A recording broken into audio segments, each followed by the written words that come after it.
You're listening to iFanboy Pick of the Week, episode 970. My name is Connor Kilpatrick. I'm back, and my name is, and that's, let's start it over again. 3, 2. Hello, welcome to iFanboy Pick of the Week, episode 970. My name is Connor Kilpatrick. I am back, and this is my co-host, Josh Flanagan. Hi there. Hello. I see that yours says baseball, and I am unrelatedly wearing what I now remember is a baseball hat. Actually, had a conversation with someone when I was gone last week on my trip about the idea of wearing a hat that inspires no conversation. And I was like, I have a friend who does that. But they picked the wrong hat. They were living in they'd come to San Francisco a lot for work, and they had like an Oakland hat or something. Oh no, they had and then there was a dude who showed up who came one year. He was from Colombia, and he came to San Francisco to visit. He was wearing a Dodgers hat, and he literally had someone spit on him. Wow. And he's like, I don't know what's going on. And I was like, I'm just like this hat.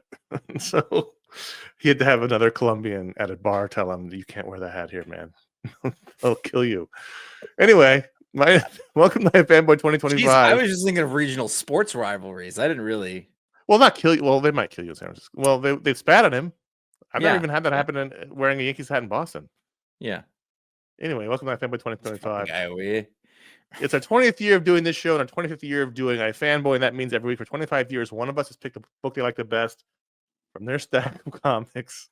We call that the pick of the week. And we're going to talk about that book, the other books in the week. So many books, the patron pick, listener mail. It'll be fun. Spoiler warning, exercise some caution. This week, Josh, should we talk about the fact that I had 33 books this week? I lost count because I kept adding ones that I'd forgotten. But I had in the high 20s, I know. And 33. I don't think I've ever had. I think I've had once or I've remembered once or twice having a book in the low 30s, but you remember the old days when we go to San Diego for Comic-Con? Yeah. Those weeks were always monsters. There's Comic-Con is always week. This is right. Oh no, it's always the week after Comic-Con. That's bad. Right. But like, I don't understand what's happening. It used to be the week of Comic-Con. It used to be the week whatever. Now it's the week after. Then they were like, "Wait, this is stupid. Nobody reads them." Random March. Yeah. Well, yeah, no schedule. Listen, I don't know if you've noticed, but comic book distribution seems to be in a bit of a disarray. So the schedule being with an. We might end up talking about G.I. Joe again one day. Yeah. That's a deep cut.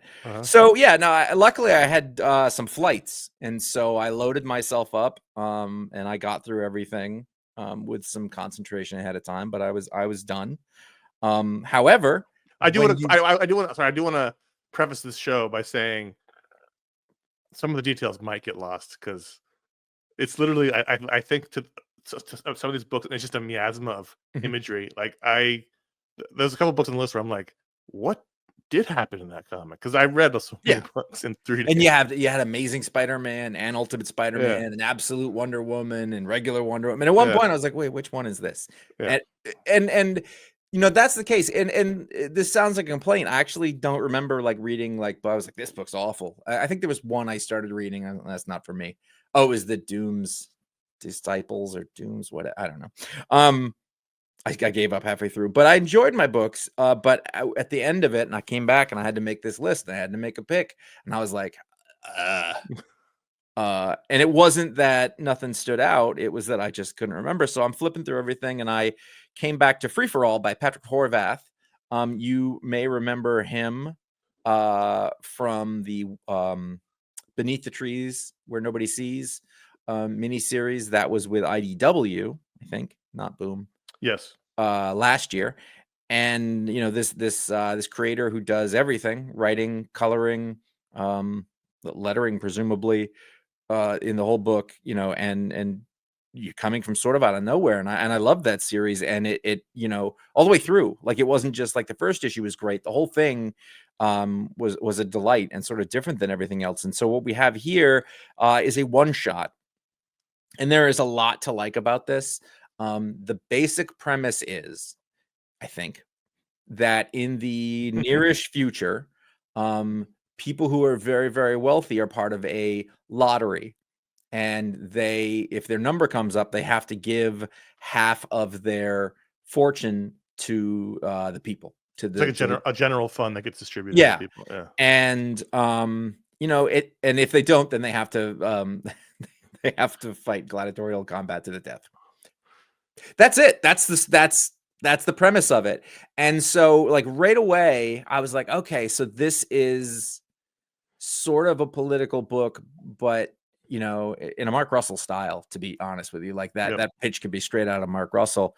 But like right away, I was kind of like, I don't really know who's the bad guy here, because the sort of collective socialist good of the people, like they're kind of bloodthirsty and awful. So like you kind of see from the other side that's kind of crappy, you know. But then, you know, like I thought it was a really good satire. In the sense that it wasn't very heavy-handed with who the bad guys were, because not all of the billionaires we're fighting were necessarily like evil people. You know, and the people were bloodthirsty savages to see the deaths. And it was just, I thought it was really well done, in that sometimes you know, we've talked about this a lot of times. Sometimes these things can be too on the nose and they can try to be too clever. And just like with Beneath the Trees, I just feel like Horvath has a really good sense of how much to put in, you know, how much to lean one way or the other. He's got a really good sense of the balance of what needs to be in the story to make it good and move and to be entertaining. And then finally, so then there's one guy, the Maximus Decimus Meridius of this. He is fighting, he's won 20 fights in a row or something like that. And after you win, you have the option to leave and keep your money. And he's like, nah, I'm taking another one down. Like, he's a hero of the people. He doesn't want his money back. He wants to fight people. And then what happens is his ex-wife is selected, and she chooses to, instead of giving her money, to go into the combat. But again, not because she's greedy, but because she has a bone to pick with her husband, which we do not fully understand. It is not. Well, it sounds like he kind of stole the company from her. He's so rich, Yeah. he stole something. He Well, stole the really, control of the company from her. he divorced her, and it's a good, but it's never really, like, we don't know anything about the relationship or why those things happen or what she's like or whatever. There's just consternation. There's like personal and business dealings that happened. And then, you know, she's a fucking badass fighter too. And so they fight. And then at the very end, I go, wait, is that a one shot? Is this the end? And I was like, bravo. Because I don't know if this stands up to 4, 6, 8 issues or something like that. I thought it was a wonderful. When do you see a story like this? Actually, twice this week we saw stories like this. But, you know, like a 40 something page, you know, one shot, 40, 50 45. Yeah. So 45 total pages. 53, but there's that counts the back matter. So Yeah. You know, just like tell a random, interesting, sort of long form one shot story, and just have it be really good. You know, this guy's batting, he's 2 for 2, combat by capitalism. You know, I think, and it was kind of like, wow, this is the right time for this that that comes out. It's zeitgeisty, but it's not so much so that you are like, all right, I don't want to deal with it.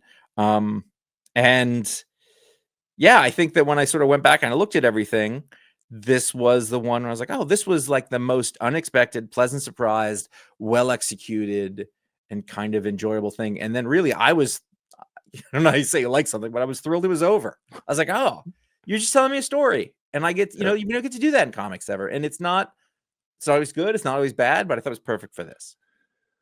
I hadn't read Beneath the Trees Where No One Sees. Also, I don't know the last time we had 2 Oni books in a row as pick of the week.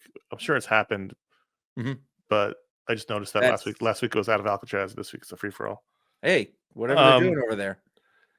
So this is my first Patrick Horvath experience. I hadn't read that other book. I was really impressed with the art. The cover shows the 2 main characters' heads sort of cut in slices, and that's his device of showing how they're thinking, which was interesting. But really, the first fight the guy has with the blonde dude, like there's always like a prelude story, so you get this. There's always, in storytelling, if you have you usually start with an unrelated story that's similar, so you get a sense of the characters, so you know how they'll react later in the story. So like an action movie will always start with an unrelated crime in the beginning, so you see how Riggs and Murtaugh will react later on when they have to fight the South Africans. Diplomatic immunity. So the main character, I don't know anyone's names, but the main character hits the blonde dude with like that big like hammer, and the way he drew the mallet, the flattened body parts, like the guy's arm, and then eventually his head, was very disturbing. He's a Yeah, very gifted cartoonist. this is low key compared to Beneath the Trees. By the way, this is I mean, that's pretty gross. it's He's a very PG-13. gifted cartoonist. Yeah.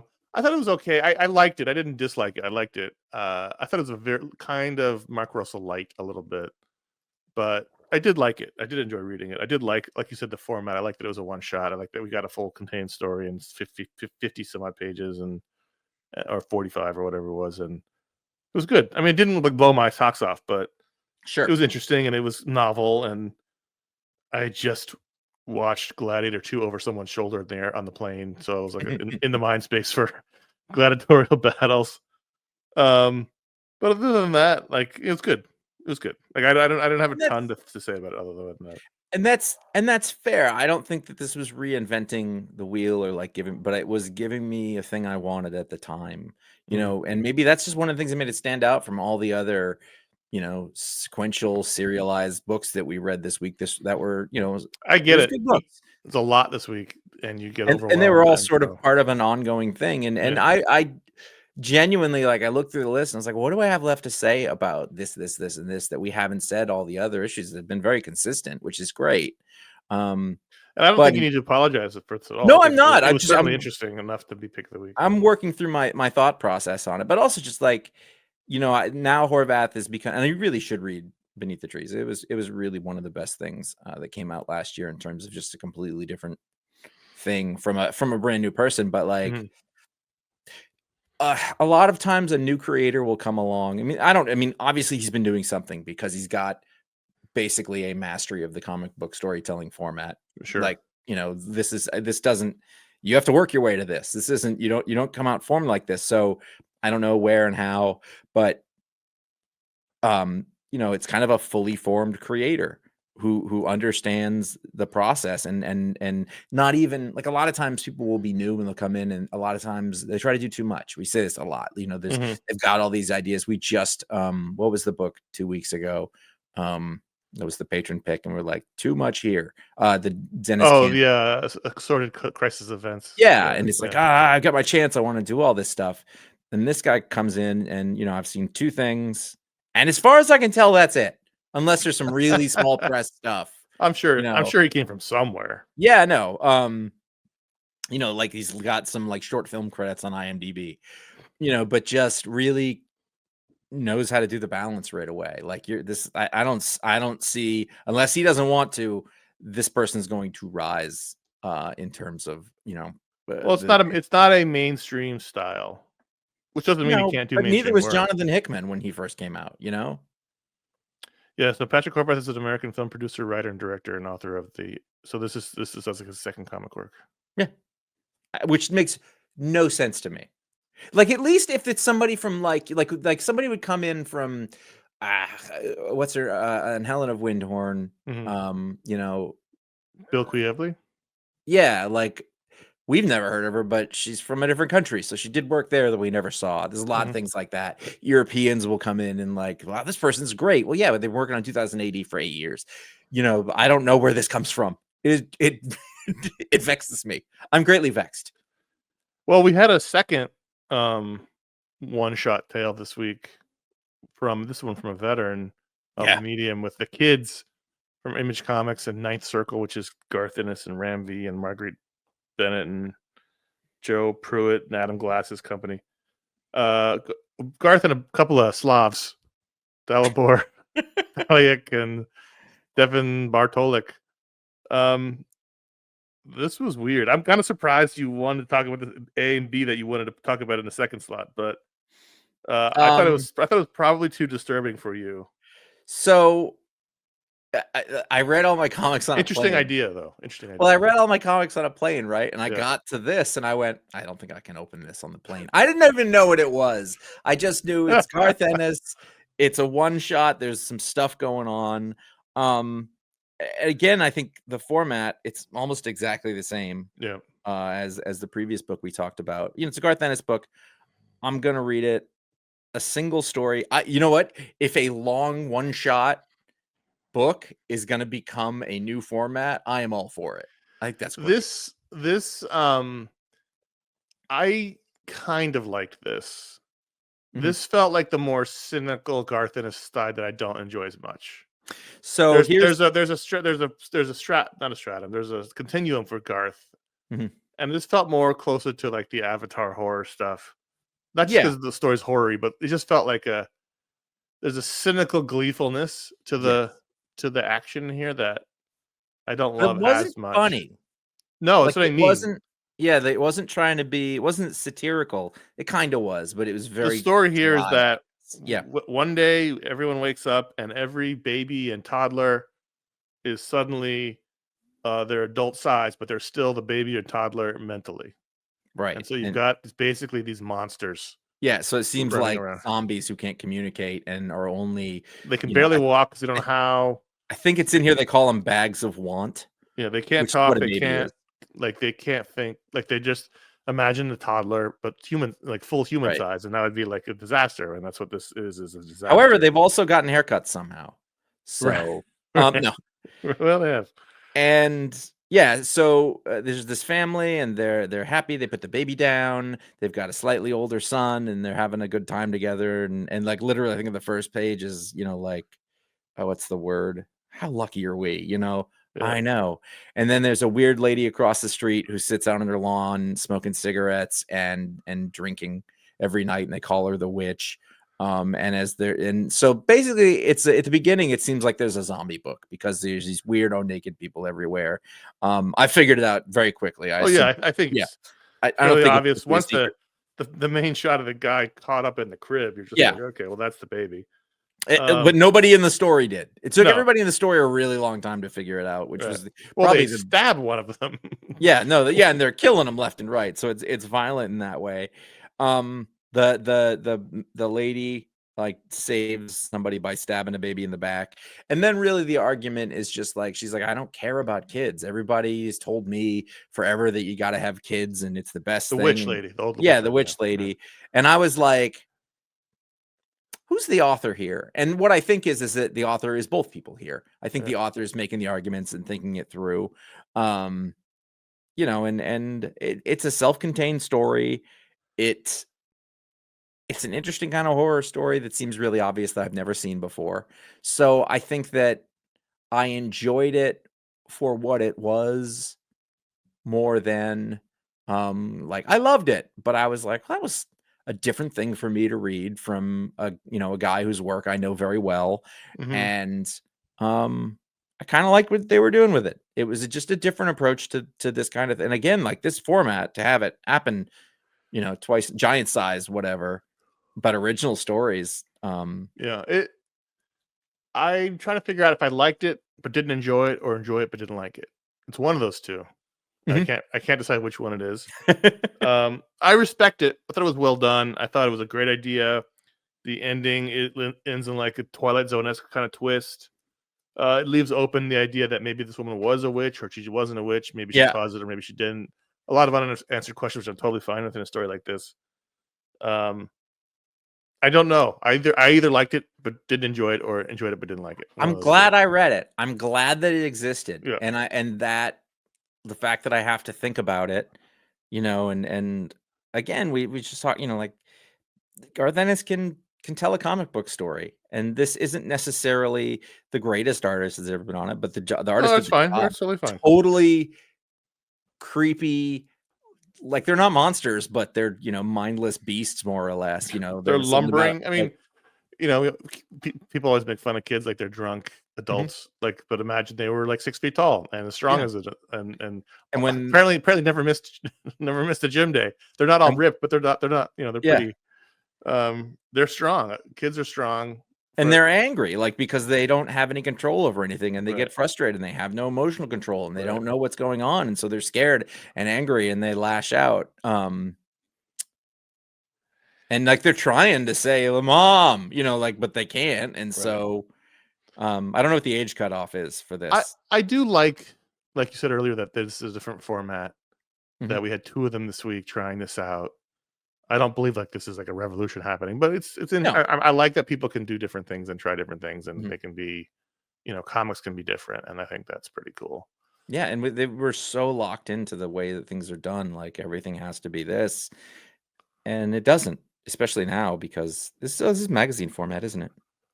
Probably. Yeah. Yeah, it is. It's wider than normal. Let's take a quick break. We come back. We have so many more comics to talk about. We'll be back right after this. All right, let's talk about one of those Spider-Man books you mentioned earlier in the show, Ultimate Spider-Man 15, Jonathan Hickman, regular fill-in artist David Messina. This is the end of that sort of Craven storyline, right? Yeah, I which guess sort it of is. ended off screen a little bit, as far as I can tell. Well, the last issue ended with Harry getting killed, right. and I guess Peter. This is not really the end of that. This is, I guess, the start of a new arc where they have, I guess, decided, fuck this, and they got in a RV, and now Peter and Mary Jane and their kids, whose names I don't even know, are living in an RV camp in the desert of Arizona or somewhere in Mexico. With Up lunatics. with lunatic conspiracy theorists, UFO nuts, and other assorted people who find themselves living in RV camps in New Mexico. My main problem is that I don't really like the David Messina art. So every time he comes on, I'm really not excited about the book. I think he draws the spider people very, very well. I think he did a great job with the Sandman sequences.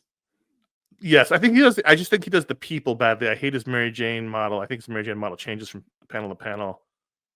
But the action stuff was good. All the Spider-Man stuff was good, and the Sandman stuff was good. But everything else I didn't like. I really liked I guess the bold moves here, and this is a theme that keeps coming up, but you've got a veteran here who sort of knows, hey, you know what? Let's get out of that. We don't have to finish up that story. The important thing that happened Well, we was did. that We did finish it. He got away, and Harry died. right, I know, but they're not even focused. Like we just went, all right, the important thing is that Harry was killed. It's not about how he gets out and everything, and like we've just jumped forward to this point. This is the next important thing that happens, is that we've changed everything, and we didn't work out, him explaining what happened, just all that stuff. It's just very economical, and I like it. And so we've just, like, basically, as of the end of last issue, everything changes, which shakes up the reality of this book, because what are we on? 15. Really, 15? Crazy. Yeah. It's good. Like it's 15 issues. Let's change things up. Let's get them out in a different place. Let's get out of New York City. Let's differentiate it from the other book. You have this really interesting dynamic going on with Peter's kid now, is that he's got the Venom suit. He's got a sidekick, basically, which is really interesting. Right, which is his dad. But then also he's got a relationship with the black. Suit is also his dad. Yes, I mean. The suit's got a dad AI, so he's got two dads. That's a lot. Yeah. Well, dads. It depends. If you're a young girl, I wanted to remember the actress's name who had the two dads, my two dads. Oh. I couldn't think of it, though. It would have been great if I could have pulled that out. And that's the kind of thing I would know when I don't remember what I walked in a room for. Right. Anyway, so the kid is dating, Felicia, or flirting with over text, They're texting. Well, it sounds like it's pretty. Yeah, but like there's the thing where I guess he's gonna ask her out. Yeah, I guess they're just sort like, he knows that she's a bank robber, and so like he's already kind of condoning crime, and it's setting up this. It's easy to condone crime when it's sexy. When it's not sexy, then you beat the guy up. Right, but then every superhero knows that lesson. You're also setting up a conflict between the father and son, and it's visually there. One is black and white, and one is red and blue, and like you can see, and that's good drama, but it's like you don't want it to happen, And then I thought that this version of the Sandman in here with this like Faraday cage that he can't get past, and the thing that you're fighting isn't necessarily the enemy, and it's the great, like they very quickly tell you that he's dumb. He's like, you could have spelled out a word or something. He's like, no, I could have. And so like, oh, it's a dumb Kane. Is it Kane Marco? Yeah, no, or is that Juggernaut? No, that's Juggernaut. Right. Who is he? Which one is this? Thomas Hayden Church. Yeah, that one. It's a name like that. Yeah, it's Flint or something. Flint Marco. Wait, same last name? No, it's not. That's not. You've messed up. Anytime anyone now asks me a direct question, the information leaves my brain. Well, the problem with the Sandman is that there's at least 3 comic book Sandmans. Well, this is the original one. I know, but you have to. His name is William Baker, aka Flint Marco. Flint Marco, I was right. So Kane Marco wasn't so far. Nobody calls him Flint. No one calls him William Baker. That's stupid. No. That's like his witness protection identity. That's where he goes. That's when he lives in Arizona. They were really cavalier about laying in a giant spider web in the desert with a bunch of weirdo conspiracy theorists around. Like they were really at the end of the issue. Peter and Mary Jane really kind of cavalier about that whole situation. And there's also a great scene with Jay Jonah and Uncle Ben. Yeah, Like they're great characters doing this Woodward and Bernstein thing, and their weird relationship with Wilson Fisk, which is just like it cuts down to the quick of what's actually happening in this stuff. It was just really interesting. It moved really fast. It's entertaining. I do think these. We've said this before, but I do think these Ultimate books would be better if there just wasn't this overarching story about the Oh, sure. maker. It's just dumb, and it's not adding anything to the story. No one's actually dealing with it. The only time we ever see anything is when that repetitive opening, text piece. Either deal with it or just don't. Like right now, Well, it's not I mean, adding anything to the it's story. too late, but also like at the same time, as soon as you read this and you're like, this is enough. It's Yeah, that's 15 what I mean. issues. Like you've built up all the story. I think the Avengers story is the one that's the closest to having that matter because Yeah. they're working towards it. But like with this, and I think there's the only two I'm reading. Are you reading Wolverine? But Yep. doesn't need it. But anyway, it was good. I enjoyed it. So another big release this week: Absolute Martian Manhunter #1, Dennis Camp and Javier Rodriguez, who just did the Zatanna miniseries we loved. This is a miniseries that originally was 6, now it's 12. We lost out a little bit in this one, Josh, because the people who read this in paper got the full effect of the final shot of the book, which is the faces, which you can't see at the screen. They line up, Mhm. and in the book, you hold it up and you can see the face through the face. So it's designed for like that kind of a visual effect at the end, because Javier Rodriguez is a monster. Oh yeah, in the best possible way. I don't know what my pick would have been. This definitely would have been up there for pick of the week. It's a very different John Jones, if that's even his name. Sort of a look at madness and this. We don't even know a ton about. Like he seems to know who he is and that he's a Martian, but maybe he doesn't. There's a lot going on here. He does know he's a Martian, but the playing with the color, playing with this guy's mental state, the way he sees color everywhere, the same set of colors in fingerprint. I'm sorry, in nails being painted and around people. He's got a family. He's got a wife and kids, and I just thought this was really like sort of an interesting, surreal take on a very familiar character that we both everyone kind of loves. I thought this was terrific. I'm ambivalent on Martian Manhunter in general. I can go either way. I can take him or leave him. He's been fun and stuff. He's always sort of different depending on how they. What did we just read in Legends? He was kind of like he's basically Superman. I don't know what the fuck this was, and at the end, I was like, thank God that's over.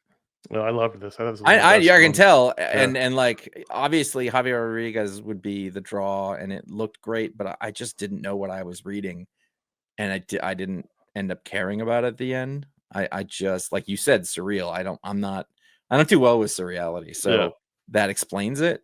Yeah, but I just didn't kind of understand, but also I wasn't really drawn into it. There's a lot of here duality of identity. Well, since the Martian Manhunter is a Martian pretending to be a man who also will eventually be a superhero, there's a lot here with like cop and criminal and doctor and patient, and there's a lot of interesting things going on here. It's interesting that Dennis Camp is doing this book and the Ultimates, because those two lines are sort of revitalizing comic stores right now, and he's the only one with his foot in both camps, so that's interesting. That was not meant to be a pun. But thank you for bringing it up. The coloring here is, I mean, this is all about Javier Rodriguez, but the coloring here is out of this world. The way he plays with these it's blue and red and yellow and pink and green. Really terrific. This is so interesting. This to me feels more successful than the Ultimate books, in that the Absolute books is that it feels like different but familiar versions of the characters with no baggage hanging on it like the Ultimate books have. Well, I mean, it's a really good premise in that, like, these people were raised in a different world without the good things around them as much. Almost Bruce Wayne's case, it's almost the opposite, because right. good thing. But either way, Yeah. See, so this one has no Oreos, and so therefore he's a different person. There's even instructions at the bottom telling you to hold the page up to the light, and you can see through it. So we just can't do that because we're reading it digitally. Neat. But I thought this was really terrific. I haven't read Flash yet. I haven't read last week's. I read some of last week's comics, but not all of them. But Flash was okay. But these books are bringing people in, and it's great. I think it's awesome. They're selling well. Yeah, I mean, I like the concept. I think it was very. When I say I like the concept, I mean I like the fact that it was a stretch. Like it was like, all right, let's try to do something really different. It didn't resonate for me, but that's good. We need more of it. I wonder how people react to it. I was trying to think of a segue there, and it didn't come. And what that turned into was just a bit more silence than any of us were comfortable with. But here's the deal: this is a listener-supported entity. Viewer, listener, used to be readers. The people who support it are the people who support it, is what I'm saying. Go to patreon.com/iFanboy. You can directly support the show. You can become part of a great community. There's a Discord family, I'm going to call them. Yeah. Group of folks. We're a family over there. It's like the nicest group of people. They're supportive. They talk about everything. Except for that one person. Yeah. And they know who they are. They know what they did. I don't know if you're referring to a real thing. I think it's a joke, but they know. They know. There's a Facebook community that, I mean, for all I know, it's become some sort of weird political faction. I don't know. I'm not there, but they're there. I like the thought of them being like Lord of the Flies and being just like it's the exact opposite. You can vote on the patron pick. You can get a patron power as a member of Patron, not of the Discord community that we were just talking about. You can get a patron power live on the show. You can have access to the monthly hangout at $10 or higher. You get an ad-free version of this show right now that you are listening to and or watching. You will get the show a day early on Saturday through Patreon, and access to the iFanboy after show, which is coming out on Sundays, where we talk about all the books that didn't make the show's rundown. And that'll be 90 minutes this week. Nope, they'll be very short descriptions is what they'll be. What is one word what's the one word that describes this book? It's going to be what we're going to do. Yeah, there you go. Green. Next, there's a discount if you sign up for 1 full year, and now you can send or receive gift memberships. We just had somebody said that their wife gave them a gift membership, and I was like, oh, that's awesome. Yeah. It worked. It's patreon.com/ifanboy/gift for that option. Then there's ifanboy.threadless.com. That is our merch store. We have 20 designs that can be put on t-shirts, sweatshirts. I just got 3 new t-shirts in the mail. Undies. Okay. My t-shirt drawer is a little like it's full. And so I have 2 drawers. One is pre-COVID shirts, and one is post-COVID shirts, and they're different sizes. Yes, we have a basement for the pre-COVID shirts. I had to put more shirts in the post-COVID shirt drawer because I didn't have a lot in there. Right. But we have those new designs. I got 3 of the new designs. Nice. Yes. Awesome. We have 7 new designs on the way in 2020. We have 2 new designs coming. Why is this text still in here? I don't know. All right, I'm taking it out. I don't know where you copied it from. I'm down to like the little line here just says, that's right. I'm going to go with that because it's affirmative. ifanboy.com/support has a PayPal link on our website if you don't want to deal with any of that stuff. And then there's ifanboy.com/Amazon. That is a general shopping link. Amazon affiliate services cost you nothing, helps us out. So if you're going to do it, use that. Why not? Bookshop.org is a way to aggregate local bookstores for purchasing your books. I don't know about comics, but comics collections. You can find comics there, not a ton of them, but they have them there. You can, like not issues though. No, not issues. So like trades and collections and OGNs and things like that. It's a group of folks you want to support because they're good for all of us. We will put those on the website where we can. That is all. Let's get back to more comics. Black Canary Best the Best, number 5. I think the penultimate issue of this. We hadn't been talking about this at all, and that's not true. We talked about a lot of it. Okay, well, I feel like we spoke of many issues of it, like maybe all of them. I think I wasn't on the one the first issue was out, and so once I missed that, doesn't matter. In your head, we've never taled about it. That's fine. Yeah. We're all understanding you better for every show. Why are you treating me like a girlfriend who hasn't paid enough attention to you? You're just like, no, okay, no, it's fine. You want to go with your friends? Go ahead. If I don't correct you, we're gonna get corrections, and I'd rather do it on the show so people stop saying. Oh no, that makes sense. Yeah, it's just the tone. Anyway, I should know this is the first week this year where it's getting hot. I'm sweating a little bit in here. I'm moist. I'm moist, and so that. So I've got to. I've got to say that I really like this book. I have no idea why. It's kind of always the same, but it's very, very slowly doling out information, and you're hungry for it. You just want a little more, and then it's over. But like, there's little drips and drabs, and in this one, there's a bit where is it Lady Shiva? Yeah, Yep. she like leans in and whispers something, and it's just like, "You're a white trash loser, just like your dead mommy." And I was like, "Ugh." So she's not in on it, unless she Right. is, and this is a tactic. I don't know. It's the weirdest comic book. I can't think of anything like this. It doesn't feel like it's in completely like It's strange, but it's the a I like it weirdest a lot. thing.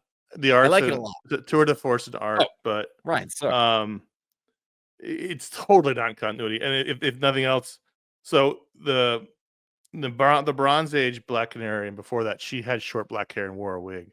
Mhm. And then the modern age retcon that to saying she always had long blonde hair. So here, both her and her mom take their wigs off into their training. I was like, oh, this is not in continuity because that has not been true in like 30 years. So it's fine. I'm enjoying it totally. I think it's great. I do, but Yeah, and, it just should be black label because it's not in continuity. yeah. That's your first thing. Wait, hold on. Let's establish continuity first. Yeah, absolutely. When I Yeah, read a book and shared continuity, absolutely. I don't remember anything, so it doesn't matter to me. Um, that's all. I'm really enjoying it, and I have a hard time coming up with exactly why. Strange. We do need to take a quick break, and we'll be back to talk about more comics right after this. All right, let's talk about Fantastic Four 723 or 30. This was dealing with the fallout of the last issue of One World Under Doom, in which the issue ended with Doom for good. I'm putting that in quotes, curing Ben Grimm of his rockiness, and so which has happened many times before, and will happen many times The again. tests have come back, Mr. Grimm, and it turns out you've got an acute case of rockiness. And he don't like it. He doesn't like not having powers. He doesn't like not being a hero. It doesn't matter that the sex was probably way better now, but or at least less painful. He was too sad to make that work. But he and Alicia go out on a date and they get mugged, and he tries to stop the mugger and he gets shot, and because his instinct is to be a hero, but he's not that guy anymore. And I thought it was a really terrific one shot that sort of dealt with the emotional fallout for Ben. Everyone is supportive, everyone rallies around him, but what are you when you're not the thing you identify with the most? And I thought the interesting thing was the visit to Alicia's father, the puppet master. I always forget that that's her father. I don't think To I ever knew that, or at least I forgot it so long ago that it didn't. use his magic clay to make him happy to be who he Creepy. is, and it was creepy. I thought it was like a creepy little horror story. That Yeah. was great. I thought it was okay. I thought it was fine. I don't know. Like I felt like I got that he was sad, but I thought that his solution was kind of weird for him.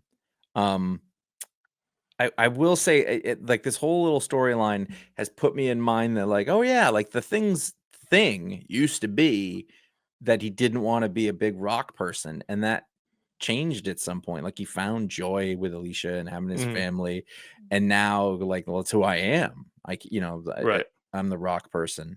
He wanted to be cured for the longest time, and he was angry at Reeves Yeah, about it, and then he just sort of that's he go to accept what he yeah, was. he And grew up yeah. in a way. Like that's a healthy thing. And then you get that take. But really, like the thing is, what I liked, but probably the best moment was like the robber comes out, and I was like, all right, we're gonna do that. But he's like, I didn't even think about it. I grabbed the gun, shot him through the hand, and I was like, oh, Yeah. that's terrible. Like, and that's what you would do because you're Years of so instinct used. is to being bulletproof, and Yeah. I thought it was great. I thought and it was the one shot. It ended with at the Mhm. end, and there was a nice little button on it with the father. I thought it was a really well done issue. I mean, I didn't love the Corey Smith art, but it was serviceable. He did the creepy smile. The That was creepy really smile the was really thing he good, and needed then to do. the clay man of him with a Mhm. really creepy like Joker smile was Yep. creepy. But Yep. I thought it was a really terrific issue. Now, earlier when I talked about some comics I can't remember, I read We're Taking Everyone Down with Us, number 1 from Image Comics. Mhm. I certainly read it. I don't know anything, remember anything. Well, one thing that I made don't that remember nothing about it. One thing We that don't. made that a little more challenging is that we're taking everyone down with us. Came out from Matthew Rosenberg. Oh, From right. Image. Okay, But I'm then flipping through it. also at the same time, there's a book called You'll Do Bad Things, Yes. written by his artistic partner, Tyler Boss, Right. that came out at the same time. The same, I think, I don't know if they have, yeah, their imprint, Tiny Onion. Yep. Well, Uh, no, this wasn't Tiny Onion. oh, okay. Well, whatever. I mean, clearly there's some sort of like these two guys have been working together for years on what's the Yep. furthest place from here, and they have similar. This is a similar thing going on both of them. Of the two, and this is I liked this a lot. The idea is basically like there's this little girl and she's sort of being raised by robots, and her dad is her single dad is a scientist who's too busy for her. And at first you're like, oh, he's a genius scientist, and now you're like, is he a supervillain? We don't really know. Um, Rosenberg really is one of my favorite comic book writers. I'm sort of realizing in that just that he does a lot of different things, but he's just really good at building the world quickly and pacing and making characters real and compelling in a short amount of time. This isn't necessarily the kind of story that I would gravitate towards too, but I thought that it was well done. It was compelling, and I just kind of want to like the impetus for me is to sort of figure out what is the writer here thinking? What is he trying to go to? What are we gonna, and it's kind of a mystery at the end. So And I don't. there's a graphic on the cover. It says a Rook spy thriller, and then we Mhm. in the halfway through the book we meet the character Rook, who looks like Burt Reynolds and is basically Burt Reynolds if he was James Bond. So he must be the protagonist or the hero of the story. I mean, it's a Rook spy thriller. It's branded Sure. that way. So he's the hero or the good guy, and the father is a supervillain. And um, I think Rosenberg's a brilliant superhero writer. I don't really find much to like in his non-superhero stuff. I Mhm. didn't really like this all that much. I like the other one way better, the Tyler Boss one. See, that was a little dark for me. Yeah. I think that's the difference. I didn't love either one. I don't Yeah, even know if I continue on with the other one, but I like that one way more. I read them back to back. fair. But Something for I everybody this remember week. that one. I kept thinking, is the Rosenberg one about the writer? And I was like, nope, that's not. Like, I just couldn't remember this one for the life of me. But I think he throws in too many things into his. It's like the problem, like we said earlier, Uh-huh. the crisis thing problem. It's just there's too many. I think there was too much going on in this issue, He does that in DC versus Vampires, though, and it works. and that's partially because we know all those characters. We don't need Sure, backstory on them, and that that's fair. helps. That's the helpful crutch for superhero writers. And this wasn't bad. Yeah, no, I I get didn't it. even dislike it. I just was exhausted to finish reading it. I didn't, and then didn't stick with me. But now I'm looking through it. I remember, oh yeah, I like that bit. I like that bit. So I don't know. Yeah. Maybe I'm wrong. I thought the contrast between, the little girl and like in her room, which is a nice picture of Einstein with a flower, and then she's got robots that kind of care for her, but then her dad is this. We don't know what to think of him. Um, Yeah, anyway, I think the clues are pretty cool that he's a super villain, but we don't know that 100% for sure. right. There's enough gray. Amazing Spider-Man 964 or 70. This is the final issue of this run, this 70 issue run. The long National Nightmare is over. That this particular arc is done, but I thought this issue was probably the strongest of this arc. I was gonna say, I was really curious what you're gonna say because I know that you haven't been the biggest fan of this, but it's a really good ending. It was strong, and Joe Kelly started this arc, and then he was co-writing it, and then he handed off the middle part to the co-writer, which I thought was the weakest part, and then he did the last two solo, and those were probably two of the best issues. Um, Juggernaut Spider-Man was interesting. Juggernaut and Spider-Man teaming up was interesting. Spider-Man's fastball special was fun. I didn't really care much about the whole everything happening with Sidorak Sidorak? Yeah. and the blight, and it's all comic book mumbo jumbo. That's fine.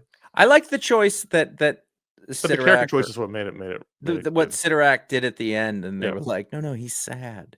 But just that the idea is that Peter is there's a bit in here where Strange looks at Doom and he's like, wait a minute, you planned all this, and it was the idea that they could find this guy who is so full of heart that he's going to make Sidorak feel. And Right. he's going to be the one, like, and and you're going, all right, Doom would have done those kind of things, and it's very melodramatic and sort of overblown, but it's what Peter Parker is. Um, and he goes through and apologizes to everybody at the end, which is like such a good guy thing to do. And I gets his don't girlfriend back, and that's his reward. I don't know. I was not happy. Like I wasn't psyched about that. I thought, I'm just she for could have. him. I just start clean slate with a new run. Mhm. She could have just said, "I forgive you for being a dick this entire time we've been dating, but we're not I gonna feel date like anymore." that's one of those like sticking it to the next writer things. He is the next writer. Oh, well, there you go. Then he's got plans. I also I like that his photography exhibit about Spider-Man is a failure. I also That's like sticking it. there was a little backup that wasn't a preview of the next run, but said it was a taste, and this was Uh-huh. from Joe Kelly and Cafu, and it was just a 1, 2, 3, 4, 5 page short. I love Cafu's art. I did too. Also, we didn't mention it real quick. We should. I really think like Ed McGuinness they do fantastic work on Oh, this totally. other story. The space stuff and the just sort of the hugeness of things and the jugger. Like it was really fun to Well, look. McGinnis, I think, only did the Joe Kelly issues, so that's Yeah. partially why those were better. Everything was better. No, But I mean like in the context that he just did his job. Like yeah, he killed it. And then you go into the Cafu stuff, which also looked great in a different way. Yeah, it's I cool. mean, I didn't like this arc on the whole, but I liked this issue better than I liked Ultimate Spider-Man this week. I've read worse Spider-Man. I've read a lot worse. Well, in the middle, we had Sad Sack Peter talking about how life was. Yeah, no, I know. meaningless. That was terrible, but this was better. Yeah. This was better, so I enjoyed that. Are we done? No, No, we we're got to not do done. the thing. No, Oh, we're not done. Sorry, no, I not didn't mean getting, to show. we're not getting to that email, by the way. Just to tell you right now, don't We get your might. hopes up. Well, here's the thing: we had a lot of books this week, and And we're not we done with them. we're not done with them. We talked about the regular number of books we normally talk about, and then we have a lot to talk about for the after show. But we want to talk about some more, so we're doing the Bell segment, which normally we do after Comic-Con, but this time we're doing now because I had 33 books. I'm just getting everything ready, getting the timer ready. This is normally stuff people don't see behind the scenes of, but here's the bell. When we're gonna do 20 seconds on the clock. Is it 20? Does that seem right? We didn't talk about this before. I don't think. I feel like 20 is more than we usually do, but it's up to you. I looked at the very first Bell show the other day, and we did 10 Yeah. seconds. That was too Yeah. short. But Okay. we were all complaining it was too short. Do you want to do 15? I don't care. Split the difference. Whatever it is, You're in charge. You're in charge. This is your show. all right, 15. 15. All right. Mhm. So if you're a new Which listener, is not enough time to even remember what happened or that's going to be part of the challenge. So if you're a new listener, this is the Bell segment. We have 15 seconds to talk about our allotted book, and then the bell rings, and you got to move on to the next person. I'm going to point my microphone a little bit towards the bell. Well, that's not going to work. Anyway, yeah. Oh shit. Okay. Wait, do I have to go? No, let's knock the bell off the table. All right. It's really hot. I'm starting to lose my consciousness. All right, so let's get going. We have 10 books to talk about. And that's still going to leave us like 19 books for the after show. It's insane how big this week was. Josh, you ready? Mm-hmm. 3, 2, 1, go. G.I. Joe, a real American hero. G.I. Joe, a real McDonald's hero. 315. We've got Destro has Cobra Commander locked up in his basement, and it's bad times for Cobra Commander, and he's still in mufti, as it were. And Dr. Mindbender is a big zombie stuff. The zombie cure in this issue. That was good. Yeah. I was happy to see that. Batman 923 or 158 or Hush 2 #1. It was so uninteresting and unimpressive and uninspiring. I didn't like the first Hush all that much, but the art didn't seem like it was that good. The story was kind of blah. I just wish they were going to the Standstill #8. This is the final issue of a thing that almost worked. I don't think the big problem, like the Andrew Robinson art was great, and the person who sort of took over at that point, Alex Riegel, not quite, but I don't think it was bad. It still worked. It was of a piece, but I lost the thread of it. I really like the idea. Did you have a stroke at the end? That's funny. Justice League Unlimited #5. This is the first part of a crossover with World's Finest, Josh. So if you're reading that book, you may want to check out this one. This remains one of DC's best comics, but now we've had the big reveal that Inferno is in fact the Legion of Doom, and they're all back to destroy the. What? Absolute Wonder Woman #6. I really, really like this one a lot. She goes down, she sees Hades. We learn a story about her and Prometheus, and then she finds out that her mom is now a hostage. And like, oh, that's a big thing. I thought about this as pick of the week a little bit, but I don't know if it was anything we hadn't said. Guest artist. Ultimate Wolverine number 3. I think Ultimate Wolverine is basically Ultimate X-Men. Ultimate X-Men was a great. We don't read anymore, but is a great book. But it feels like it's in a bubble. This one features Wolverine and Gambit and Kitty Pryde and Colossus and a bunch of people. It's basically Red Before Black. I think it closed up sort of the first arc of this weird book. I don't know. I learned more about the character, but I can't tell you what the plot was. I like it. Almost works. It almost works. It almost works. I don't think it's done. I think there's time to make it work. Perfect. I yield my time. There. Perfect ending there. Wolverine Revenge number 5. This is the final issue of this Hickman and Capullo fun sort of out of continuity future story. It should have ended with the 4th issue. That was a better ending. This issue kind of this felt more like a coda than an ending. But I enjoyed it all. It should be Wolverine Revenge. And it mixes with the zombie stuff from G.I. Joe, and there's a whole other thing. Revenge. Superman number 867 or 24 in this world. I'm at the point with these Superman books that like I don't even know if they're good or not. I'm just like, bring them on. Totally cool because it's big dumb Superman action. And wait a minute, you're telling me good Lex Luthor may not be good Lex Luthor? Big gun. Finally, Doom Academy number 2. I like this issue a lot. I did too. Terrific. I liked the one character getting sucked into the fantasy land that's kind of like Hansel and Gretel, or some other Grimm's fairy tale where you think she's met a friend, but the friend's going to eat her or something. Or whatever. I really liked it too. I thought it was terrific. Yep. I didn't realize we still had the Patreon pick to go. Yeah, we're not going to get to the email.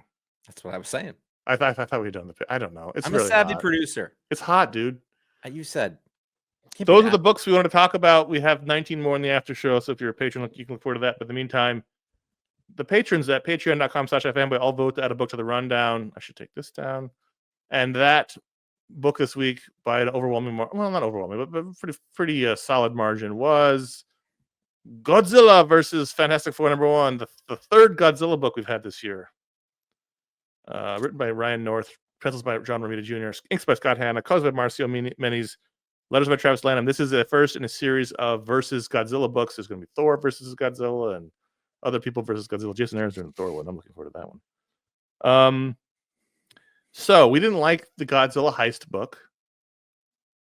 That was one of them. We hated that one. And there was another one we kind of liked. You liked the Godzilla. You liked the Godzilla Great Gatsby book. Was that one of them? Yeah, that was more than I did. Certainly. But I forgot it existed. So what does that tell you? I do know that it was not a patron pick, but I will mention once more that Godzilla Skate or Die, which I read of my own accord, was the worst comic book I've read in recorded memory. We hated Heist too, though. Maybe we just don't like Godzilla. I like Godzilla. I think it works as like a big spectacle movie, so you don't have to think about it when you're reading it. You don't get to hear the it's better. No, Mothra. It was the Mothra one. Mothra one. Yes, that was it. All right. You like that? I thought it was good, but I didn't like it. No, I think that's reversed. I think you liked it more than I did. Okay. No, I gave it. It didn't sound like it. Then I gave it a higher rating. Yeah. Anyway, so this was Ryan North and Romita doing like a 60s style Fantastic Four. They're wearing the 60s style outfits. I thought the really brilliant thing here, and first of all, it has to be said, to be fair, that John Romita can't draw Godzilla, which is a big problem in a book when it's called Godzilla versus. I thought they did a really good job, Ryan North, of writing the book as if it's a 60s style book, but not in the Al Ewing style. Meaning, Al Ewing very much leans into the skid on the 60s style band, language and banter. Here, Ryan uses the formula, which is like, characters narrating what they're doing, and Human Torch saying, "My patented fireballs," but he didn't add in like stilted language and too much crap that doesn't slow it down. Yeah. And you're saying that about John Romita, but I also think that just by having Romita on this, but the Fantastic Four look great. Right, but it also lent itself to that style. So I was like, "Oh, he's the right person for that." And then there's a flashback to what I assume was an earlier Godzilla versus Avengers or something, where and I want to hope that that's John Romita Sr. I don't really know, but interesting. Yeah. And who can't draw Godzilla either. And so if that's a feature and not a bug, then you have to be okay with it. It looks more like Kirby though. No, it doesn't. No, I was just looking at Thor. Thor's hands look like Kirby, but the rest. That vision is not Kirby. Yeah, you're right. That's not Kirby. It's Yeah, I don't So know. I don't Godzilla know. attacks New York. Fantastic Four fight him. Then King Ghidorah, who I don't know this character at all, shows up all silver because King Ghidorah is now the Herald of Galactus, and so they have to defeat King Ghidorah. And Silver Surfer shows up to help, and they have to do that in order to keep. In the same way they had to stop Silver Surfer to keep Galactus away from Earth, they have to stop King Ghidorah, and so they all team up, including Godzilla, to stop King Ghidorah, who is a three-headed flying monster Yeah, kaiju. dragon. And I mean, this is fun. It was super fun. I like this a whole lot. I think the choices, the creative choices in style were exactly the way to do it. I think, the fact that I saw it's on the list, Godzilla versus Fantastic Four, and I was like, yeah, and I looked and it was Ryan North. I was like, okay, I gotta read that now. And just really delivered in a retro. I mean, you described it. It's a retro type story that was done in a way that just worked, and it It's a wasn't needle he frustrating. thread, and that needle was very small. I was very impressed with it. Yeah, and as soon as you see the fantastic car they have and the suits, um, you know, yeah, it totally worked. Like, yeah, and there's a point where, and you could tell I was on, I don't know, like a few pages in, they're all like, "I'll try this with my invisible stuff," and just like, Yeah, "I'll use my fireballs." I was like, "Oh, you're doing this," yeah. and I was like, "Let's do that." And Like, I think you know what he proved it can work. Like yeah, you can actually identify the characters, and you can actually identify their powers, and not have it feel stilted or hitting you over the head. And it's important to do so. And it looks and despite my misgivings on the way that Romita draws Godzilla, the way he draws the Fantastic Four is awesome. And the way that this is colored by Marcio Menes, who's a name great color. who works all the time and is really good colors, but doesn't get the same call out as some of the bigger name colorists like Jordi Belair and Matthew Wilson. But terrific stuff on the Thing. The way the light sort of refracts around his different There's a scales of stone, like really good there's a stuff. page, if you were looking at it digitally, 10. Hmm. Sorry, I've been traveling. At the top, you've got like Ben Oh, is nice. got Yeah, this huge thing of cables that he's pulling, and then like a little over, if Mr. Fantastic is doing his thing, and that's how they knock out Godzilla. Almost, it's like you said he can't draw, but like it looks like the costume from the first movie. yeah. It just looks like a period drawing of the thing. They And electrify the building, so when Godzilla attacks it, he right. gets zapped. Yeah. And like in all these things, that Godzilla's the bad guy until they're like, oh no, we need Godzilla to fight the actual bad guy, and that's the thing. It's not new. They're following the formula, and I think that if I'm going to try to figure out the difference between what Al Ewing did, or people have liked him before, is like they are doing an imitation. And it's kitschy. They're doing it for comedic value. They're doing an imitation of that Yeah. style, whereas Ryan North is doing it. Right. That's the way. That's the closest. Like he's like, no, we're going to use the tools that were used back then, and so like they're gonna say who they are. They're gonna say what they do. They're gonna move through it. I'm not gonna do it hokey. I'm not gonna try to make it sound like they wrote back then, but I'm gonna do these things. And it just did work. And as soon as I sort of locked into what it was, I Right. really liked reading the style. I like reading the craft of it in that way more than I cared about the story necessarily. And the story is just basically It's every Godzilla. Act 1, they fight Godzilla. Act 2, they realize that there's a bigger threat than Godzilla. Act 3, they team up with Godzilla to fight the bigger threat. I mean, it's your standard thing, but it works. Yeah. And it was really fun, and I'm glad I read it. And I'm Yep. gonna check out the other ones because they're putting interesting people on them. So That's the difference. yeah. The next one's Godzilla versus Hulk. I don't know what the creative team is, but I'll check it out. He's gonna It's gonna punch be right through that Godzilla's mouth. it's gonna be Al Ewing. All right, let's do our standard 3 questions for the patron pick. Number 1, let's do. Were you going to read this? Wasn't the patron pick? I had already read it. It was on my list. Yes, I was. Luckily, I checked the creative team, and then I was. Number 2, are you sticking with it? Well, it's just a one shot, but are you gonna read the next Godzilla versus the It Hulk one? depends. Depends on the writer is and Yep. their artist. Yeah. And number If you 3, look at that cover and you zoom in on that Hulk, it looks like a Buscema. it does. I think they're doing this throwback style for the book. That's what I want to see. That is a Um, Buscema Hulk right there. Let's see who the creative team is. The creative team is load. It's Jerry Duggan, and I'm in. Doesn't say who their artist is, but it's I'm really in. Jerry Duggan. Yeah.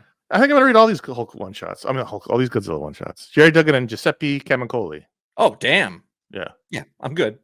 All right, and finally, ratings on Ratings. Godzilla versus Fantastic Four ratings. I'm gonna give it 4 stars. 3.75. All right. There you go. Godzilla versus Fantastic Four. That's your patron pick. Patreon.com. They finally found themselves a Godzilla winner.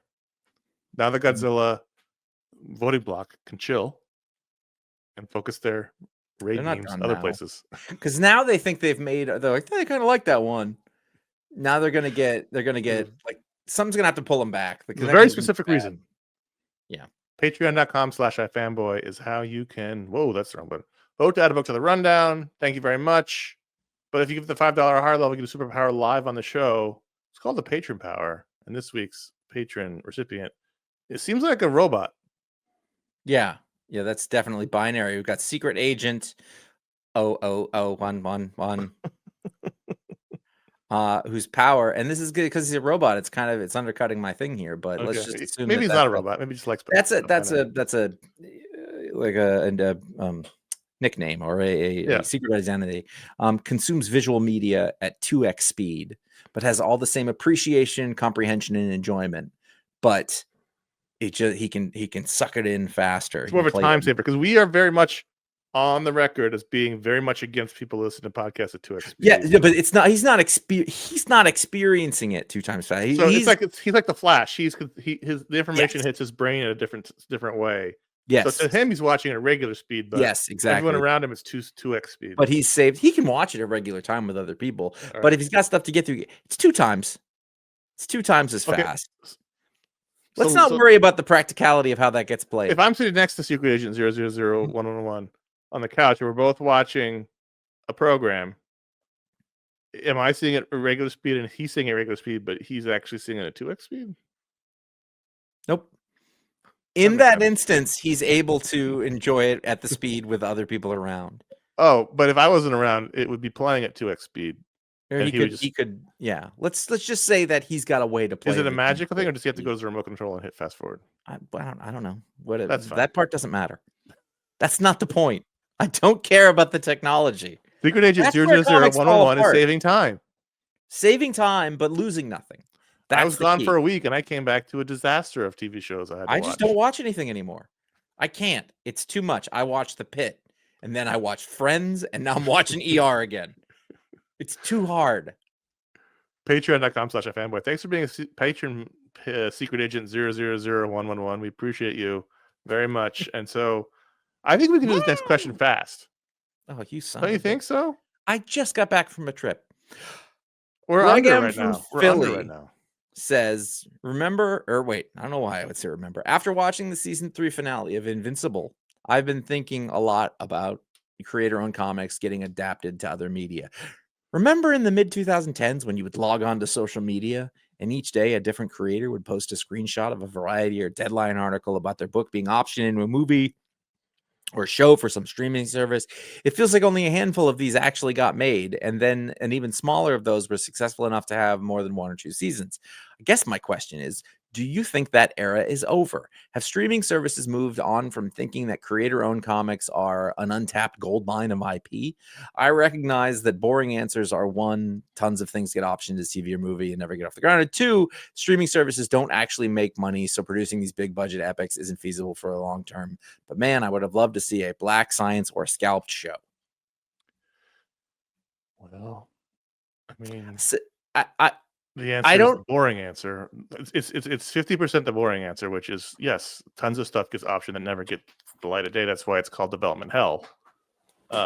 You have a mountain of scripts and projects that someone paid for that never get made. That's just everything. You just usually just never hear about them. But yeah, just because it gets optioned does not mean anything's ever going to happen. That's why I never really get excited about option announcements. People post them all the time, and I'm like, is this cool? I'm like, maybe if it ever happens. He said mid-2010s, but like in the 2000s, right? Like that was a way that indie comic creators could make a living. Or just a little bit of money. You don't make a ton of money. I know, but like that was the dream. Like I feel like a lot of the smaller publishers now were built around that idea. Oh, like, absolutely. Like Boom and IDW, and then Oni was bought by Lions for Lions Forge, yeah, and that's the part where I was like, I don't think that worked out, or Valiant, like all that was supposed to happen.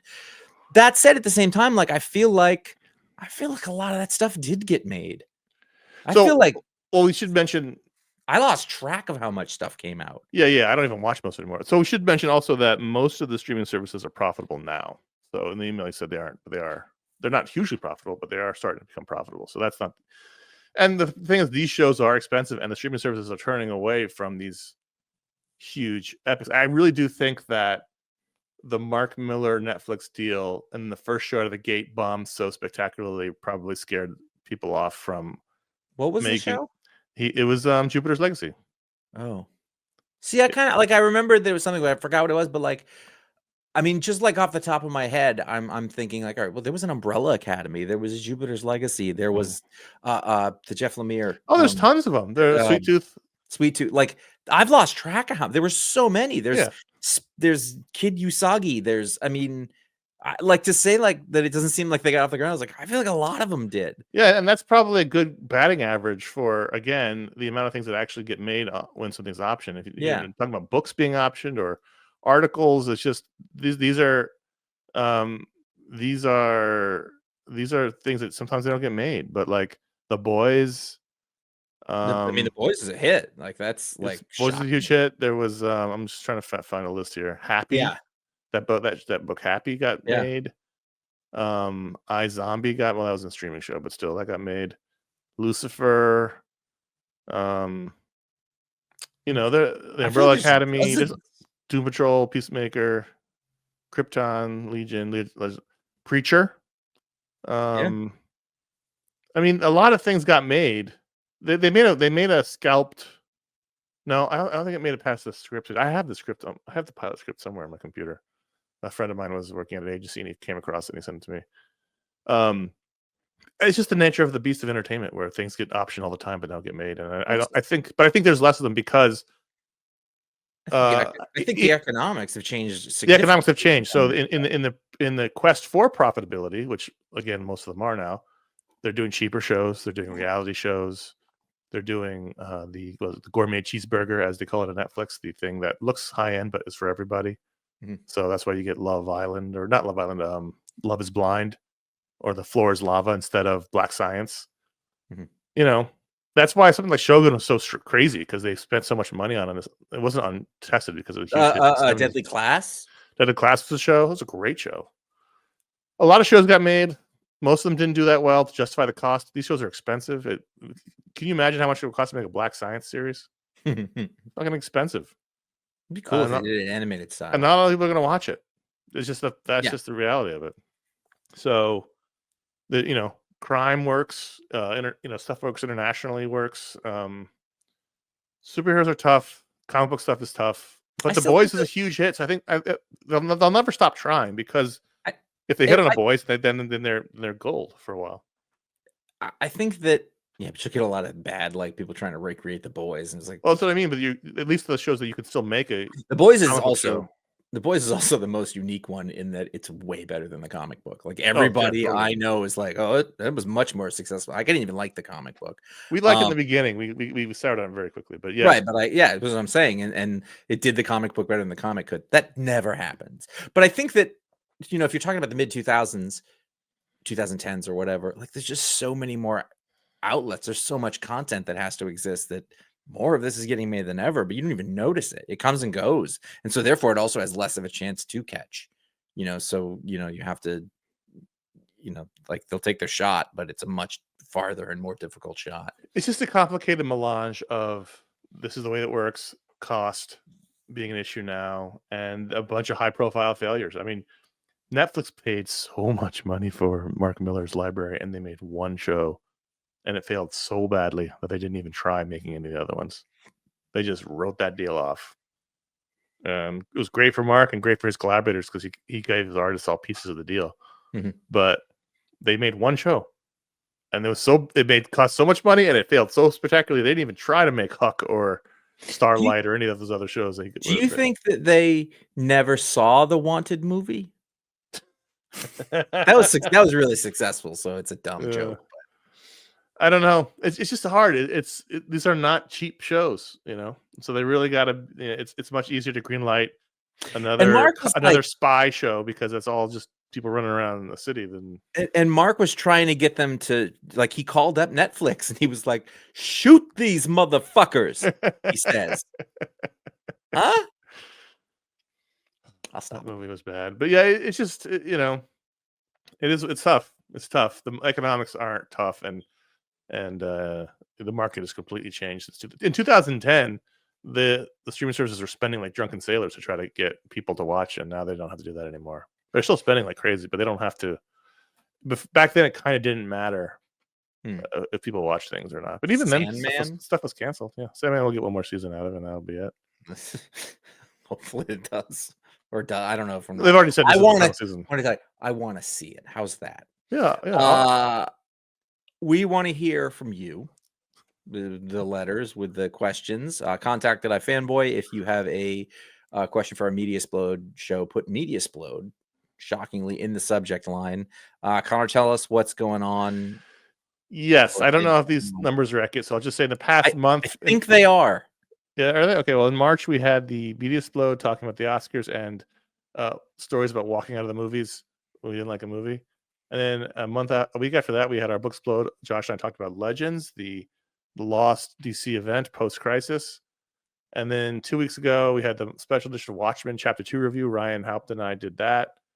And that's it for March. April's coming up. There will be a Mediasplode. We'll probably be reviewing the full season of The Pit. I think that's what we're timing that for. And then there'll be a Talksplode, maybe. And then there will be, I don't know what else. There'll be maybe nothing else. I don't know. I haven't looked. It's not April yet. I just got back. It's all a mess. There's no movies coming out. No, forget it. Don't listen to me. I have to do my taxes. You can do them live on the show as a special edition. You should do that. Yeah, I think that's a terrible idea. Well, you're up next. Right. So the patron hangout would have already happened by now. I hope you enjoyed it. You can find our library of a whole lot of shows that have been done over at ifanboy.com or wherever you get your podcasts. They're all listed there, as much as are available for us to list. Never miss a show and find out what the pick of the week is before the show comes out by following us at iFanboy Comics on Instagram and Threads, at iFanboy.com on Blue Sky, and Connor and I are individually at CS Kilpatrick and J.A. Flanagan on Instagram. You can consider writing. Oh, you do that part. I don't want to do it. You want to do it? I'll do it. You can consider writing us a review or leaving a star rating on Apple Podcasts, Spotify, again, wherever you get those podcasts. If you're listening on Pocket Casts, which I've never heard of outside of saying it here, you need to be subscribed and have downloaded a few episodes before you can rate it. It's funny that things on the internet can get old now. You still use Overcast, or like I think you'd send a thing like Gmail addresses, or like we used to think about AOL addresses. Are they? I saw something about it. Maybe somebody said, but either way, I'm like, oh, you still use that? And I was like, I don't know. I didn't know there was another solution. I was fine. I do know somebody still uses Hotmail, and I was like, really? Why not? Because it's super unsecure. Okay, that's a good risk. Yeah, I don't even know. Subscribe to youtube.com/ifanboy, where you can watch all the you watch the video version of this show, as well as the special edition shows, and you can find an archive of all of our old video shows that we did from 2007 to 2012. Finally, you can join the iFanboy After Show exclusively on Patreon, where we will share our thoughts on all the other books, so many other books that we read this week that didn't make this show's rundown. That's patreon.com/ifanboy for everyone at the $10 a month or higher tier. Thank you. So before we go, I had a plan to do this next week, a whole celebration planned, but the bell, I didn't count on the bell. The bell threw me off. But in this episode, we reviewed our 10,000th book. How do you know that? I've got a I know how you know. I know how you know that. Really? Yeah. Does that meet the Malcolm Gladwell criteria? We have, if you count all the Bell books, which I do, we've reviewed 10,000, and not counting the after show, just the pick of the week show, 10,005 comics on the pick of the week show. Huh. So I was planning on doing a whole thing in the middle of the next episode, but the Bell. I don't want to get, but you could theoretically then sort those. Oh, I don't have them. I plan on doing this before 1,000, making a list of all the ones we've done. So you can see which books have been talked about more than any other. But I just have a list of by year, and so I've been keeping every year, every show comes out, I add it to the spreadsheet to see, keep track. We've done 117 books so far this year, and 10,005 total. So there you go. There's an accomplishment. You can put that on your resume. Yeah, that's 10,000 comics we've reviewed on this show. How was your weekend, Josh? Well, let me tell you, Bill. All right. Well, we got to get going because we have 19 more to do on the after show. So until next time, I'm Connor. I'm Josh. Good night. Good luck. Ooh. Clear eyes, full hearts.